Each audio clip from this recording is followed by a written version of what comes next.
I think that leads us into our next team, which is the Pittsburgh Steelers. And so I know Steeler Nation wasn't happy about our draft review, but we're going to stick to our guns here, and we're going to say that the Steelers are coming in at third in the division in 2021. They had a odd 2020 season. They started out 11-0, and then they lost 4 games in a row, then beat the Browns in Week 17 to win the division, and then lost to the Browns in the first round of the playoffs in a pretty horrific loss. I mean, they got beat badly. 28-0 at the end of the first quarter. Yeah, I I want to believe. say they Yeah. had 2 defensive touchdowns, and then the Browns offense took it to them. So Yeah. For me, their 2020 season was the beginning of their 2020 season was highlighted by a weak schedule. They didn't really play that many good teams, and that was what kind of, I think, helped propel them to 11-0. I think they had some talent. They were able to protect Big Ben, but when push came to shove, the team just wasn't prepared to handle playoff level competition. And I think that they definitely regressed in the offseason. So my biggest thing, I don't know if I'm pretty sure you agree with this based on our last episodes, but they lost a good bit of offensive line depth. They So lost so that's going to be the biggest thing for me, and especially after looking into it, they lost the entire 3 left side of their offensive line. Alejandro Villanueva went to Baltimore. No, yeah, yeah, Baltimore. yeah, Baltimore. Matt Tilley, I believe, was left guard. He's since moved on, and Marquise Pouncey, their center, has retired. And their right tackle, Chukwuma Okafor, is expected to move to the left tackle position, but he was ranked 74th out of 84 qualified tackles according to PFF. So it's going to be it's just going to be such an interesting road to see where they go, especially since Ben Roethlisberger is hands down the slowest of the quarterbacks to begin with. He's 41 in age. He's going to he's 39. Okay. Well, 39 is the new 41 in the NFL, I believe. Well, he's 39. When you have a diet like 39. that, then Well, but not even then. But even Tom Brady and like moves better in the pocket. Like Ben Roethlisberger is just so slow. Where if you have no offensive line in front of him, this really could be a very disastrous season for him. Just because he's going to have no time or no one really to pass to, and it really stinks too, especially with the weapons that he has with Juju Smith-Schuster, Chase Claypool, Deontay Johnson. Now he's got some new weapons and Pat Freiermuth to throw to, and you're not really setting up your new running back Najee Harris, who's supposed to replace James Conner for success. He's with no offensive line in front of him. He's not really. I don't think he's going to have that good of a year. I don't think he's going to break 1,000 yards rushing. Because he reminds me of Sony Michel a lot coming out of college, because Sony Michel had a really, really good Georgia offensive line in front of him, and he also benefited from playing with Jake Fromm. Calvin Ridley, I believe, was on that team. Or not Calvin Ridley, Riley Ridley, Calvin Ridley's younger brother. And then also playing with Nick Chubb. And Najee Harris comes from the Alabama system where he played with a ton of great weapons. I mean, they had 2 or 3 offensive linemen get drafted in this draft alone. Mac Jones was a first round pick. And so I feel like he's going to kind of come to the NFL, and he's going to struggle a little bit just because he's not going to have that great of an offensive line in front of him. And I think he might have been a little overvalued as a first round pick because of a lot of the other factors that I just said.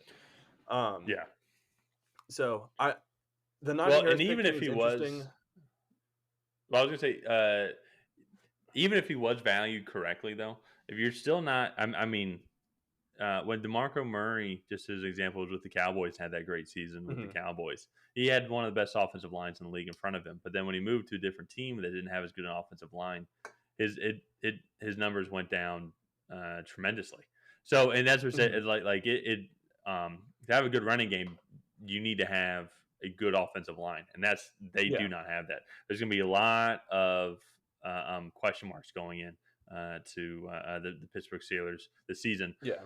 only because you don't know what the offensive line is going to be like. Yeah, and that's one of the things that I was gonna say is that, like, I feel like they would have been better off passing on Najee Harris and then drafting an offensive lineman in the first round, Hmm.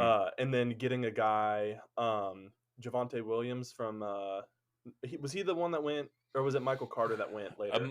I thought Michael Carter went later.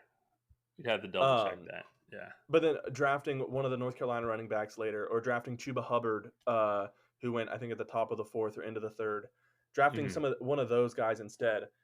I just feel like for me that's a better equation for success than just being like, well, we're just going to go try and draft an elite level running back in the first round, then and see if we can find a late round offensive lineman later. Yeah. So I don't know. For me, I think that that decision was poor, and then also too, I think they're going to put a lot of pressure on Big Ben to be successful, and he, no, in my opinion, noticeably regressed in 2020. Yeah. Yeah. Well, he was he He was was not.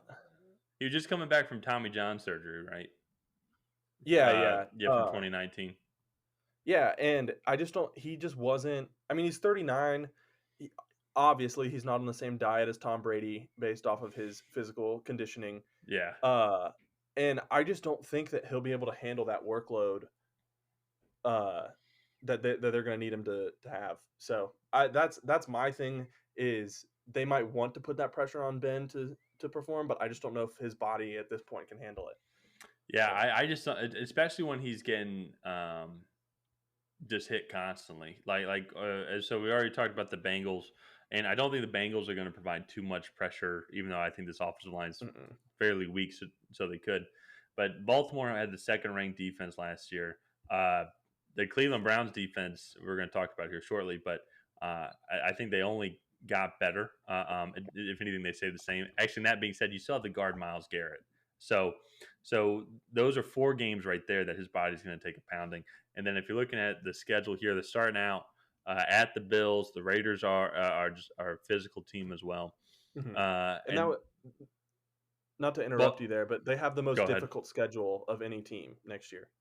Oh, are they the They hardest schedule? I can see they have that. the hardest schedule. Yeah. Yeah, So, and that makes sense too. When you get the Browns or Ravens both winning 11 games mhm. last year, it's going to be. I mean, it's going to be a tough physical schedule for them, and like you said, I don't think they did well enough in the draft to try and bring in some rookie pieces, and they also didn't really sign anyone um, that I noticed that was going to be a key acquisition that can come in and replace Mm-mm. what was lost. No, I want to say their free agency acquisitions were pretty minimal. Yeah. But they lost guys like Bud Dupree, who was the 24th ranked edge rusher according to PFF last year. Alejandro Hmm. Villanueva, who was the 17th ranked left tackle. So that doesn't even Yeah. include right tackles.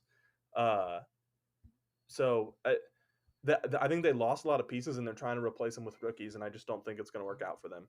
So, Rookies, yeah, guys that were second stringers.